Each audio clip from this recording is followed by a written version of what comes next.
A woman sits at a loom every single day. She weaves a long piece of cloth, thread by thread, hour by hour. But at night, when everyone is asleep, she does something strange. She quietly pulls the threads apart. She undoes her own work. Pour another Outside her round. room, These more than Southerners don't 100 know men how are to waiting. fight. They eat her food. They drink her wine. We should They raid sleep in her again next house. week. Every one of them wants to marry her. Her husband left 20 years ago. No one knows if he is alive or dead. This is the story of Penelope. How does one woman survive alone against 100 men for 20 years? And when her husband finally comes home, how does she know it is really him and not a trick? To answer that, you have to go back to the beginning. Long ago, on a small island called Ithaca, there lived a king named Odysseus. He was smart. He was brave. He was famous for his clever mind, not just his strong arms. Odysseus married a young woman named Penelope.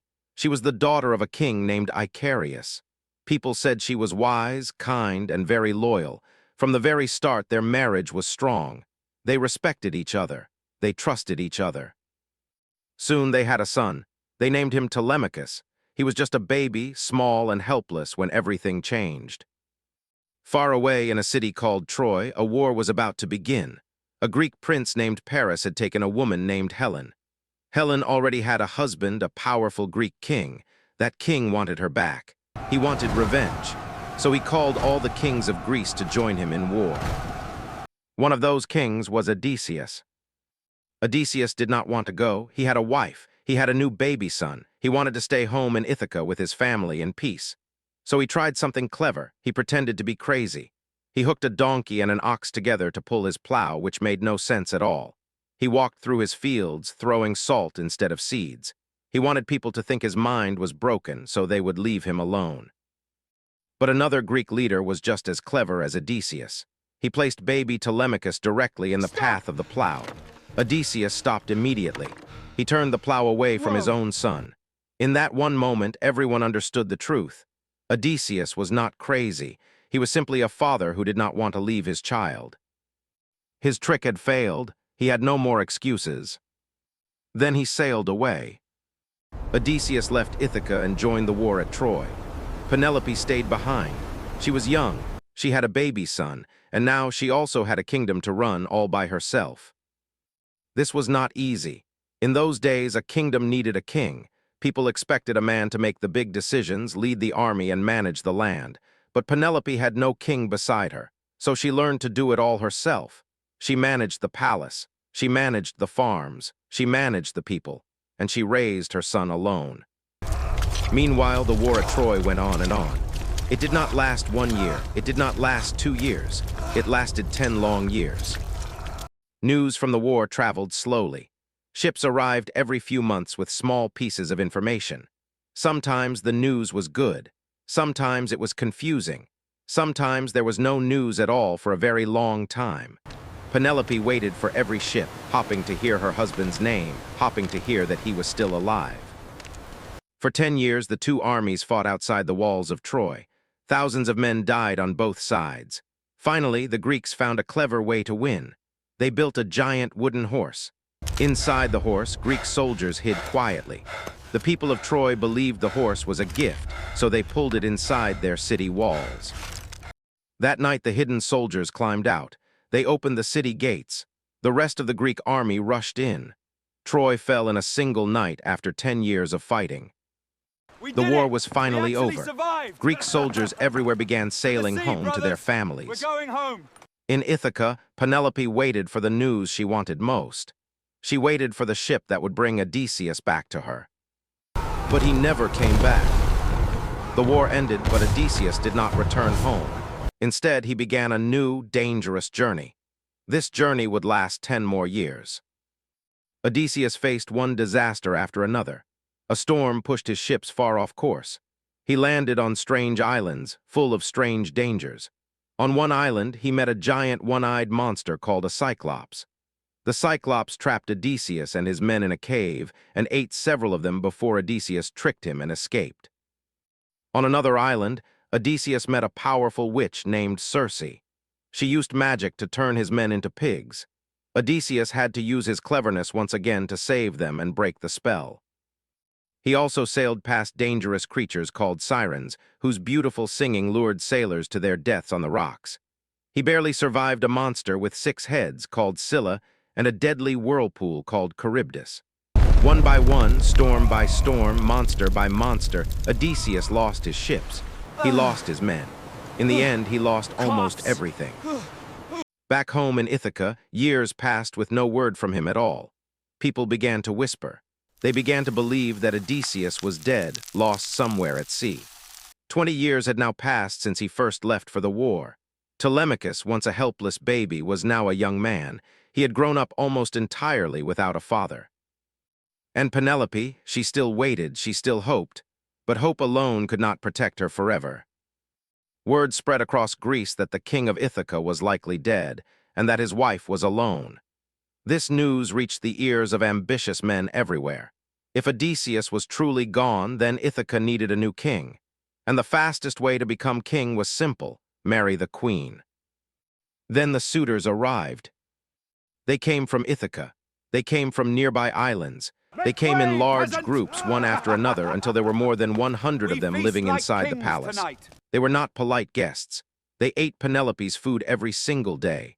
They drank wine from her cellars. They killed her animals for feasts. They filled her home with noise, laughter, and demands. Each man wanted the same thing: to marry Penelope, take the throne of Ithaca, and control everything that had once belonged to Odysseus. Penelope's real weapon was not a sword. It was patience. She did not scream, she did not panic. She watched, she waited, and she planned. Because deep in her heart, she still believed one thing that nobody else believed anymore. She believed her husband was still alive. Every day, the palace of Ithaca grew louder and more crowded. More than 100 men filled the halls. They sat at long tables. They demanded food. They demanded wine. They demanded entertainment. And most of all, they demanded an answer from Penelope. These men were called the suitors. Many of them were rich. Many of them came from powerful families on other islands. But almost none of them truly loved Penelope. They wanted her husband's throne. They wanted his land. They wanted his power. Marrying the queen was simply the easiest way to get all of it. 2 men stood out among the crowd. One was named Antinous. He was proud, cruel, and impatient. The other was named Eurymachus. He was smooth-talking and clever, but just as dangerous underneath. Both men pushed harder than the others. Both men wanted Penelope to choose a husband immediately. Penelope faced an impossible situation. She could not simply order the suitors to leave.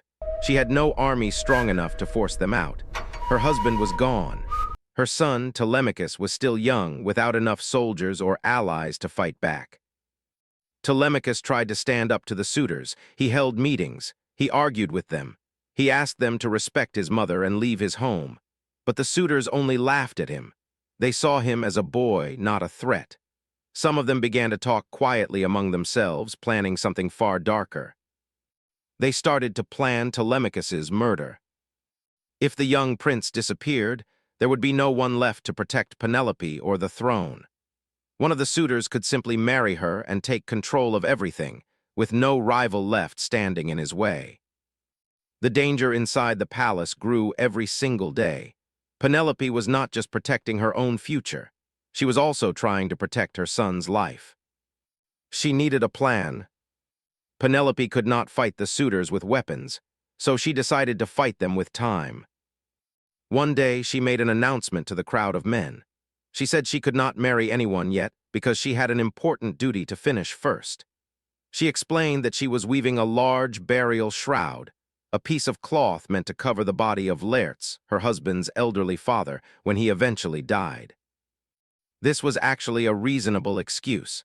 In that culture, honoring the dead properly was extremely important. No respectable woman would abandon such a duty halfway through.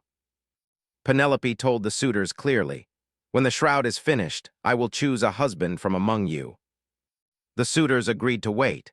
They had no real reason to refuse a request that seemed so respectful and traditional. So Penelope began to weave.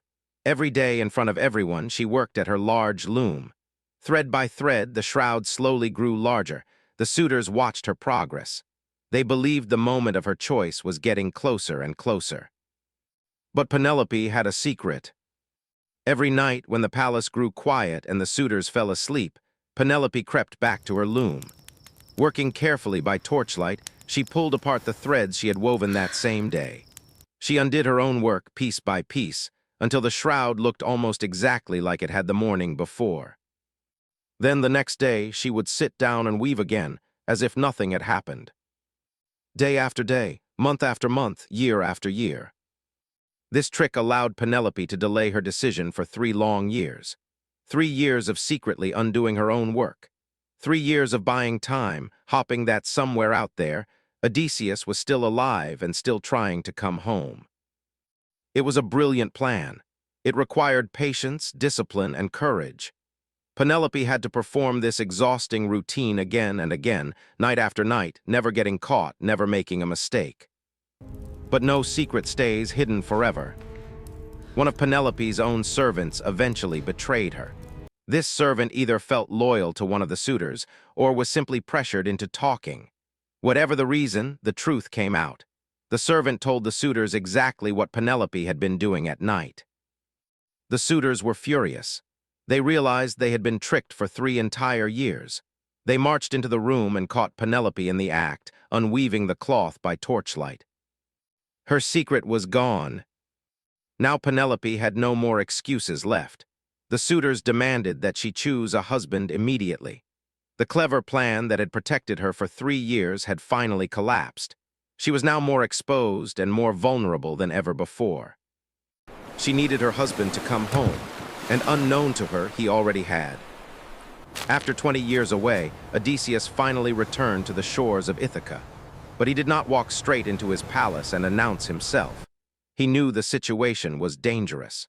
More than 100 armed men were living inside his own home. If he simply appeared, they might kill him before he could do anything at all. So Odysseus was careful.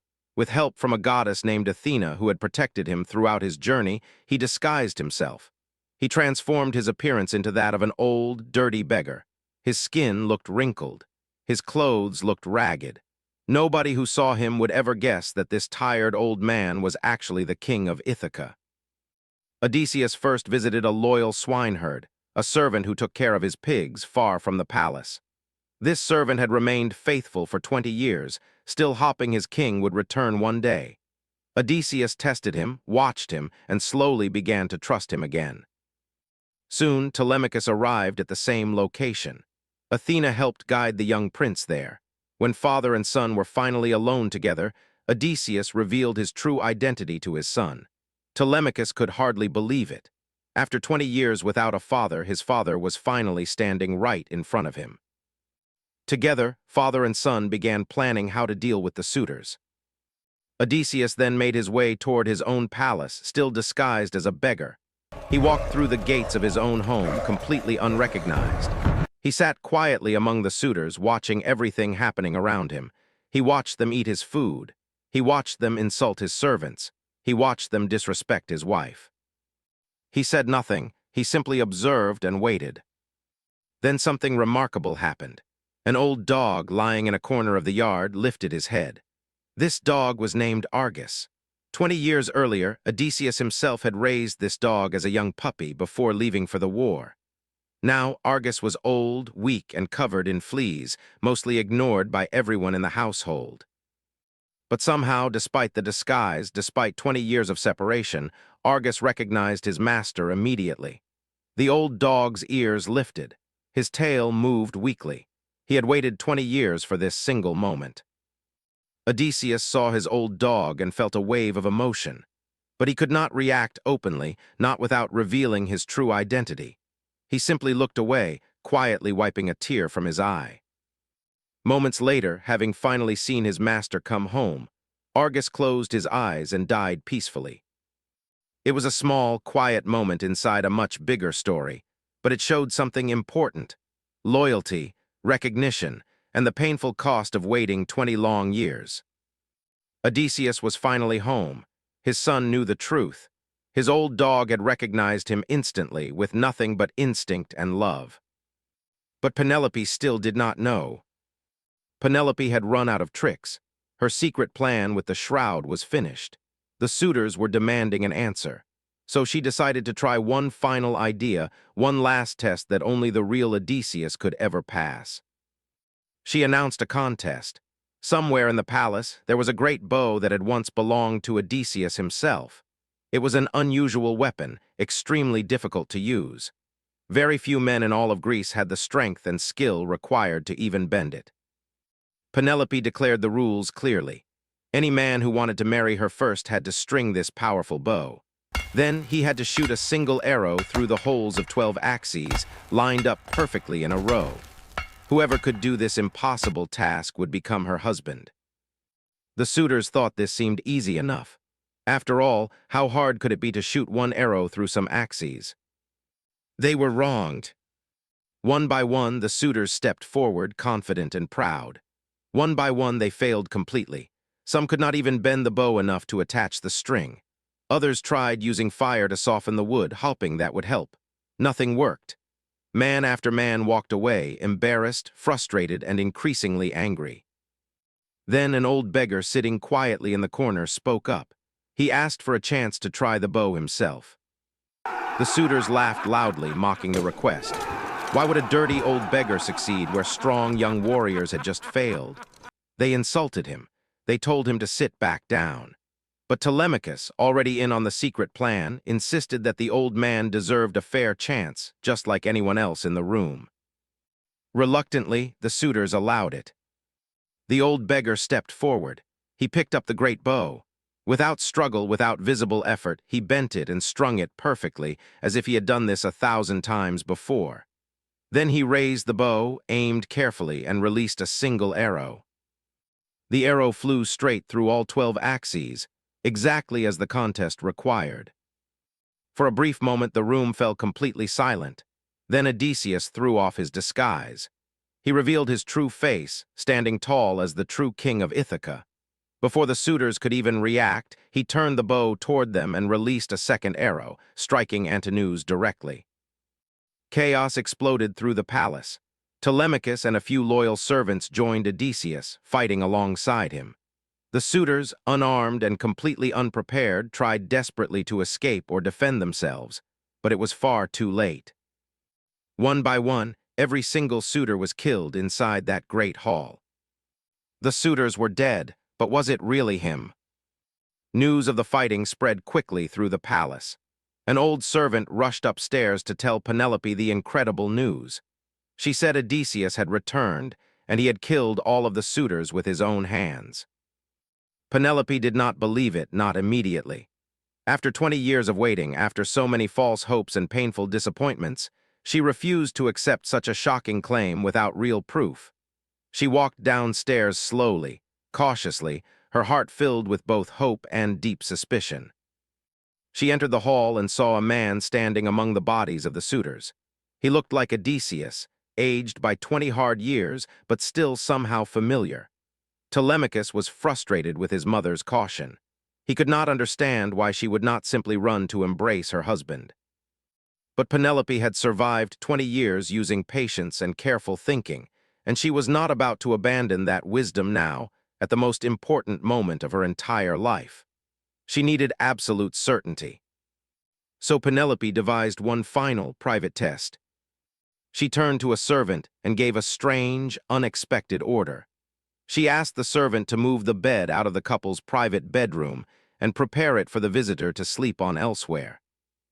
Odysseus reacted immediately with visible frustration and confusion. He explained that moving that particular bed was completely impossible. Many years earlier, he had built the bed himself around a living olive tree. He had carved the tree's thick trunk into one of the bedposts, then built the entire bedroom around it. The bed was permanently fixed to the ground. It could never be moved unless someone cut down the living tree itself. This was a secret known only to Odysseus, Penelope, and one trusted, elderly servant. No outsider, no imposter, no stranger could possibly know such a specific private detail. The moment Odysseus explained this secret, Penelope finally broke down. 20 years of built-up patience, fear, and hope came flooding out all at once. She ran to him and embraced him tightly. She now knew, without any remaining doubt, that this man truly was her husband, home at last. 20 years, one final test, one true answer. Let's go back to the question we asked at the very beginning. How did one woman survive alone against 100 aggressive men for 20 long years? The answer is now clear. Penelope did not win using swords or armies. She won using her mind. She used clever tricks like the unwoven shroud. She used careful patience, waiting silently while others gave up hope. And in the end, she used one final, brilliant test, a secret only her true husband could ever answer correctly. Penelope's real weapon was not a sword, it was patience. She waited through 10 years of war. She waited through 10 more years of silence and uncertainty. She protected her son. She protected her home. She protected her own heart, refusing to give up hope, even when everyone around her had already stopped believing. In the end, her patience was rewarded. Her husband came home. Her family was whole again. Some people wait for life to happen. Penelope waited and she won. Now it's your turn. If you were Penelope, waiting 20 years with no word from your husband, would you have kept hopping or would you have moved on? Tell me in the comments below. And if you love stories like this, stories of loyalty, patience, and ancient heroes, hit that subscribe button. New myths every single week.